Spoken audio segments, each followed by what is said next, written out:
Okay, so have you ever thought about what it means to be truly devoted to someone?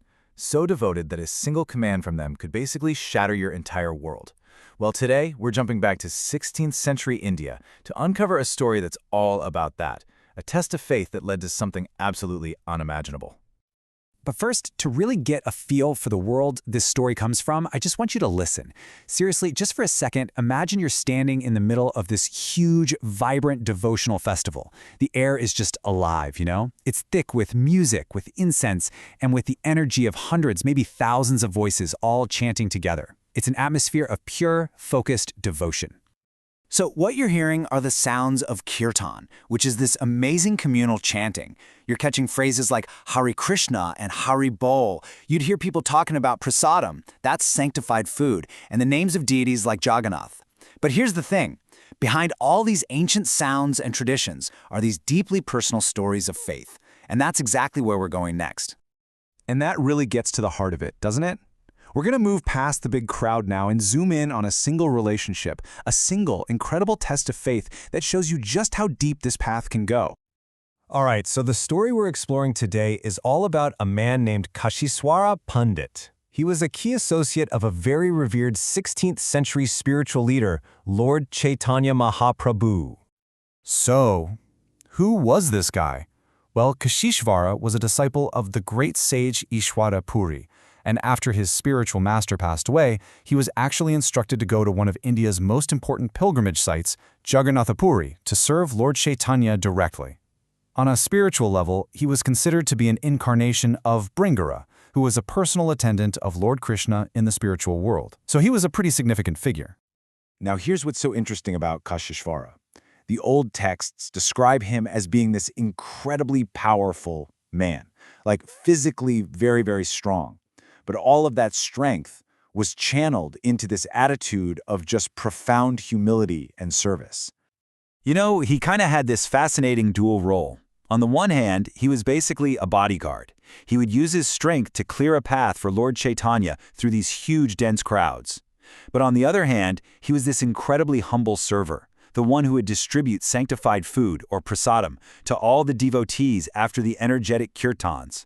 He was both a protector and a nurturer.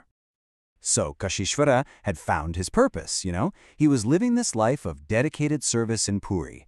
But this stable, devoted life, well, it was about to get turned completely upside down by a single, unexpected command.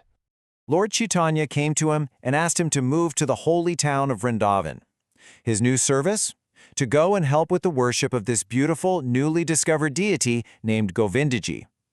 Now, for almost anyone else, this would be a massive honor. But for Kāśīśvara, it was absolutely devastating. He was being asked to leave the very center of his universe. And his response just says it all. It wasn't defiance, not at all. It was just pure heartbreak. He told his Lord that if he had to be separated from him, his heart would literally split in two. You have to understand, for a devotee like Kāśīśvara, being in his Lord's presence wasn't just a duty. It was his breath, his life. I mean, what a dilemma, right? Put yourself in his shoes.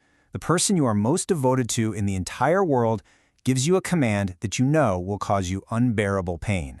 Do you obey and trust there's some higher purpose, or do you just plead to stay? This was a true test of his love. But Lord Chaitanya, he could see right into the hearts of his devotees. He completely understood Kāśīśvara's struggle. So his response wasn't a stern order. No, it was an act of incredible, truly unprecedented compassion. So how did he solve this impossible problem? Well, Lord Chaitanya gave Kāśīśvara this extraordinary gift, a self-manifested deity, which means a divine form that appeared of its own accord that was his exact likeness. And then, to build Kāśīśvara's faith, Lord Chaitanya sat right next to this deity and ate a meal with it, to show him, look, this form and I are one and the same. He named the deity Gaurāṅga Govindha and gave it to Kāśīśvara. The message was crystal clear. You don't have to leave me. Take me with you. And just like that, this single gift changed everything. The unbearable pain of separation was instantly replaced by this overwhelming joy.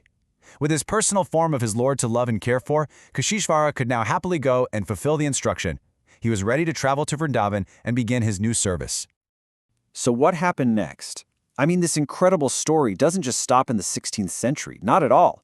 The legacy of that one moment of compassion is still very, very much alive today. So, Kāśīśvara went to Vrindavan, and he installed that Gaurāṅga deity right next to the Govindaji deity he was originally sent to serve. And today, while those very same deities are now in a famous temple in Jaipur, Rajasthan, where they are lovingly worshipped by thousands and thousands of people every single day, a personal gift from centuries ago has become this beacon of faith for generations. There's this beautiful verse from a text called the Sīla-bhāva that just sums up his legacy perfectly. It says that it was the sheer power of Kāśīśvara's love. His devotion was so strong that it essentially pulled Lord Chaitanya himself in his deity form all the way to Western India. And that really leaves us with a powerful question, doesn't it? We usually think of history as being shaped by big things, right? Armies, empires, politics. But this story suggests that sometimes the pure, heartfelt devotion of just one person can create a legacy that's every bit as powerful, one that continues to echo for centuries.